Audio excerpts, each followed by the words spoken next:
everyone, this is Payal Baja. In this video, I am going to discuss about types of parental products. First type is based on types of packaging. Two types is available. First one is single dose unit, next one is multiple dose unit. Single dose unit have various examples like ampoules, infusions, and pre-filled disposable syringe. And multiple dose unit example is multiple dose vials. Next one is based on the production and control. Two types of parenteral is available. Small volume parenterals and next one is large volume parenterals. Small volume parenterals in volume capacity is less than 100 ml, single unit, single used and no preservative is available. Large volume parenteral is volume capacity is 100 ml or more than 100 ml. It is a multiple used and in this case preservative is added. Next one is based on clinical use. Various types is present. Solution for irrigation. Next one is ophthalmic solution is available for eye. Next one is dialysis solution is available for kidney problem. Diagnostic agents is also available. Allergic extracts and implants is available. That is the based on clinical use. Next one is parenteral or types of parenteral based on physical state of products. Four types is available. First one is sterile solution. Next one is sterile suspension, sterile emulsion, and sterile solids. Pre-formulation factor. First of all, what is pre-formulation? Pre-formulation, which involves the determination of both physical and chemical properties of drug with the goal producing a new drug which is safe, stable and efficacious. The establish the physicochemical property of new drug moiety which determine the kinetic profile of new drugs. Pre-formulation study have various types. First one is or pre-formulation factors is molecular structure and weight. The first and most important step in pre-formulation is to determine the molecular structure and weight of material. The next one is color. Appearance of color change is indicative of physicochemical instability which may decrease the shelf life of the product. In thermal analysis study, the drug may undergo physical or chemical changes due to variation of temperature which may be associated with loss or gain, and the change is analyzed by DTA study and DSC study. Next one is solubility study. A clear solution for injectable that are to be administered either via infusion or via intramuscular route mainly depends on the solubility. Solubility of drug substance can be determined by spectrophotometric method or from pH profile. Non-aqueous solvent like ethyl alcohol, glycerin and polyethylene glycol. Next one is dissociation constant or partition coefficient. It is used to determine the rate and extent of drug absorption. Next one is compatibility study. By using FTIR study, functional group is identified. DST study is performed for melting point determination. TLC study and HPTLC study is a chromatographic technique. Next one is stability study. In stability study, light stability is performed. In this study, Drug solution placed in the Petri plate and glass ampoules respectively. Drug substances placed in a light resistant container such as carbon box which act as a controller, and the samples are placed and maintained lighting condition such as 500-foot candles for a period of 4 weeks, and consider a light extremely any changes like a discoloration, precipitation, decomposition observed in the sample to consider light sensitive and require light protection in both solid and liquid forms. And last one is particle sizes also affect. If particle size is large, that is affect the solubility, and if particles are smaller in size, so large surface area is produced, and large surface area, so dissolution and solubility of any drug substance is enhanced. Next one is formulation of parenterals. In the preparation of parenteral products, the following substances are added to make a stable preparation. First one is the active ingredient, vehicle. Vehicle have two types, like a aqueous vehicle, and second one is non-aqueous vehicle. In aqueous vehicle, example is water for injection. Water for injection that is free from carbon dioxide. Next one is non-aqueous vehicle. Example is ethyl alcohol, propylene glycol, and almond oil.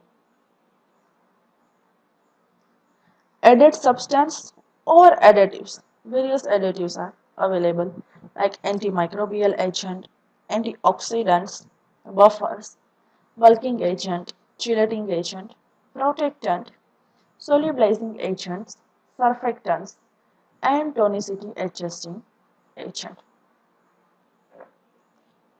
First one, therapeutic ingredients or active pharmaceutical ingredients. Examples is insulin, antibiotics, any anti-cancer drug substance, steroids, vaccines, antipyretic, analgesics, any anti-inflammatory drug products, and LBP like dextrose, NaCl, or a combination of both. That is the example of therapeutic ingredients that is used in a parenteral preparation. Next one is solvents. Which type of solvent? Use like water. Water should meet compatible requirements. Next one is water miscible vehicle. Example is ethyl alcohol, polyethylene glycol, and PG means polyglycol, propylene glycol. Next one is non-aqueous vehicle. Example is fixed oils. Aqueous solvents. Example of aqueous solvents like water for injection. Next one is sterile water for injection, bacteriostatic water for injection, sodium chloride injection, bacteriostatic sodium chloride injection, sterile water for inhalation, and sterile water for irrigation. We will discuss turn by turn. First one is water for injection. It is the water that is intended to be used in manufacture of injectables products which are to be sterilized after their preparation, and that is not required to be sterile. It should be free from pyrogenic contamination. So water for injection, it should be totally free from pyrogen, and the total number of dissolved solid must not be more than 10 ppm. It is used within a 24 hours of its collection. So water for injection, it should be used after 24 hours. It should be used within 24 hours after its preparation. Water for injection should be discarded or maintained sterile or stored in a tight container to avoid any type of contamination. So, storage condition like 5 degrees centigrade for a small volume container and 80 degree for large tanks. Next one is sterile water for injection. Sterile water for injection, according to USB, it is a sterile, non-pyrogenic preparation of water for injection which contain no any antimicrobial agent or added buffer and is supplied only in single dose container. That means sterile water for injection, it is a sterile dosage form, it is a non-pyrogenic preparation and which doesn't contain any antimicrobial agent or added buffer and it is supplied via single dose container. Use of sterile water for injection, it is used to dilute or dissolve already sterile and packaged injectable medications such as the dry powder of sodium phenobarbital and ampicillin sodium. So particularly it is used to dilute or dissolve already sterile and packed injectable medications. It is added under aseptic conditions. It must be a pyrogen free that doesn't contain any antimicrobial agent we already discussed. It must be isotonic when intended for intravascular route, particularly when it is given via intravascular route. It must be isotonic in nature. Next one is bacteriostatic water for injection. Bacteriostatic water for injection, it is a sterile, non-pyrogenic preparation of water for injection which containing 0.9% of benzyl alcohol which is added as a preservative. It is supplied in a multiple dose container from which repeated withdrawal may be made to dilute or dissolve drug for a injection. And pH of bacteriostatic water for injection is maintained between 4.5 to 7. Should be compatible with drug also. Next one is sodium chloride injection. Sodium chloride injection is a sterile isotonic solution of NaCl in water for injection which contain no antimicrobial agents may be used as a sterile vehicle in solution or suspension of drugs for a parenteral administration. Last one is bacteriostatic sodium chloride injection. The injections is designed for parenteral use only after addition of drugs that require dilution or must be dissolved in an aqueous vehicle prior to injection. Bacteriostatic 0.9% sodium chloride injection, according to USB, it is a sterile, non-pyrogenic isotonic solution of NaCl in a water for injection. Each ml contain sodium chloride 9 mg and 0.9% benzyl alcohol added as the bacteriostatic preservative, which may contain hydrochloric acid for pH adjustment and it is supplied in a multiple dose container from which repeated withdrawal may be made to dilute or dissolve drug for a medication. And pH is between 4.5 to 7 is maintained. Sodium chloride USP is chemically designated NaCl, a white crystalline powder and freely soluble in a water. That is all regarding water for injection or aqueous vehicle. Next one is non-aqueous vehicle. Two types is present. First one is motor miscible vehicle and second one is vegetable oils.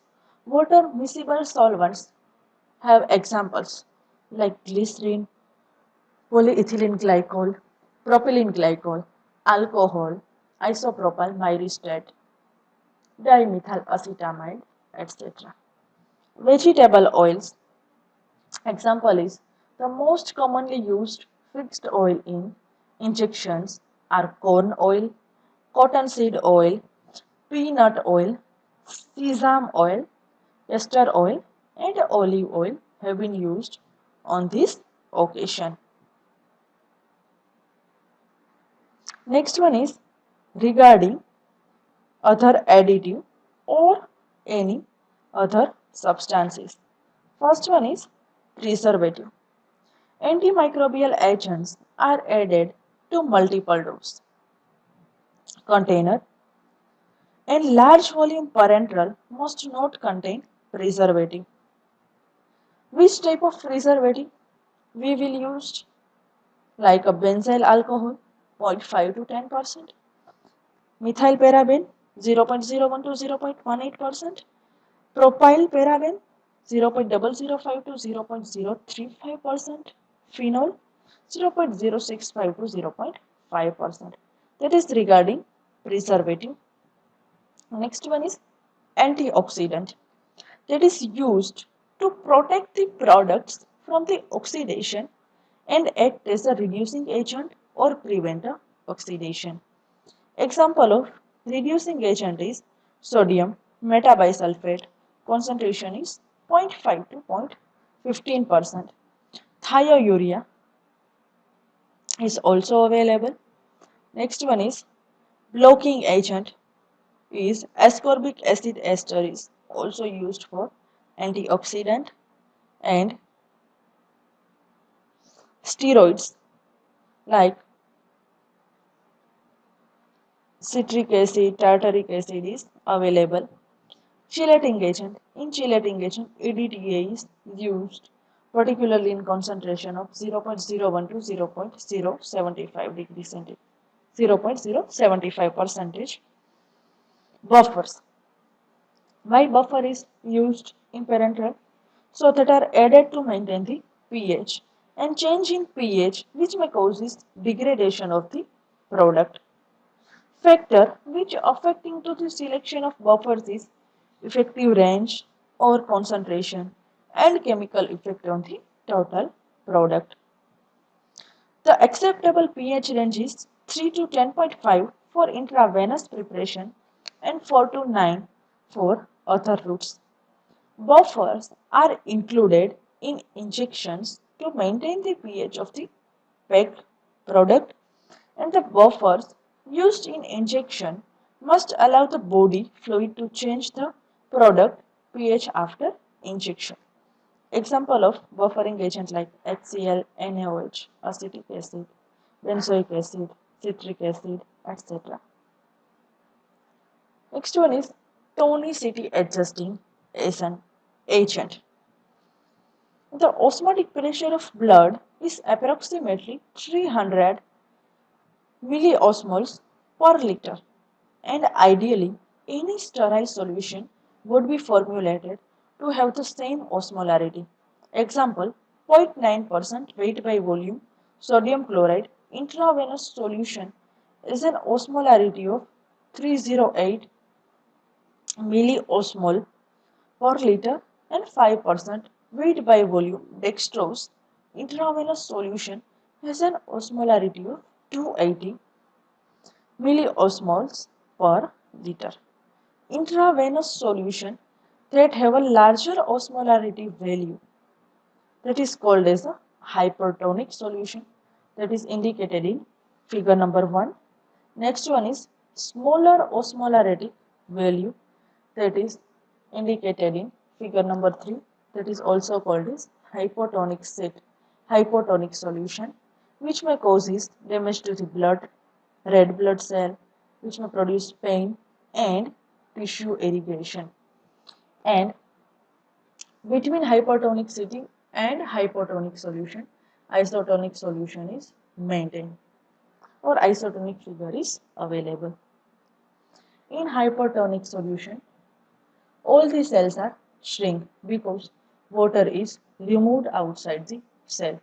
Isotonic solution in this cell, osmolarity is maintained because water is enter into the cell and also water is outside onto the cell. Next one is hypotonic solution. In this cell, in this situation, cell is swallow because water is enter inside cell only, but water is not removed outside the cells. Thank you.